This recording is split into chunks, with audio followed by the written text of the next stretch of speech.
Hey, Kairos, Danny here. Welcome to day 4 of Daily Devos. Today's reading comes from John chapter 8, verses 4 through 7. I'm going to back it up just a little bit to set the context. So Jesus is in the temple when religious leaders and Pharisees came to him with a woman who had been caught in the act of adultery, which, according to religious law in those days, was an offense that warranted the death penalty. So they come to Jesus, and the religious teachers say this: "Teacher, this woman was caught in the act of adultery. The law of Moses says to stone her. What do you say?" They were trying to trap Jesus into saying something they could use against him, but Jesus stooped down and wrote in the dust with his finger. So they're trying to trap Jesus. Jesus was a teacher, and religious people were basically mocking Jesus by saying, "Teacher, what do you think that we should do?" He was a teacher like no one before because he was a teacher of both the law of God and the love of God. And religious teachers in those days didn't think that was possible. So they're trapping Jesus by saying, will you love this woman by saving her, or will you honor God by keeping the law?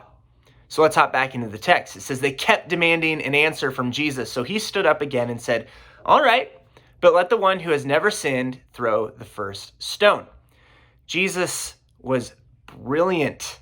He knew that what the religious people were up to. So they were trying to trap him at the expense of this poor woman, but Jesus would have absolutely none of it. To catch this woman in adultery, there must have been a man, but he was nowhere to be found. And why? It was because the religious people didn't really care about the law, did they? They just cared about making Jesus, the God of law and love, look foolish, and they couldn't do it. So Jesus called out to them, "You've sinned too, haven't you, Pharisees?" Let's go ahead and hop in the text again. It says, "Then Jesus stooped down again and wrote in the dust.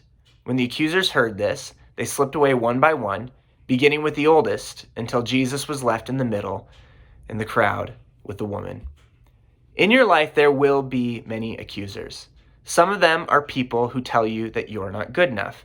Sometimes the accuser sounds like a voice inside your own head telling you that you're not good enough. Either way, all of our accusers provide reasons for why we haven't met the standard to belong to God. Jesus will have none of that. He knows the tricks and traps of your accusers better than they do, and he will free you from them until he is the only one standing before you with his love. John chapter 8 finishes with, "Where are your accusers? Don't even one of them condemn you?" Jesus asked that to the woman, and she responded, "No, Lord." He says, "And neither do I condemn you. Now go and sin no more." So do you want to see real change in your life?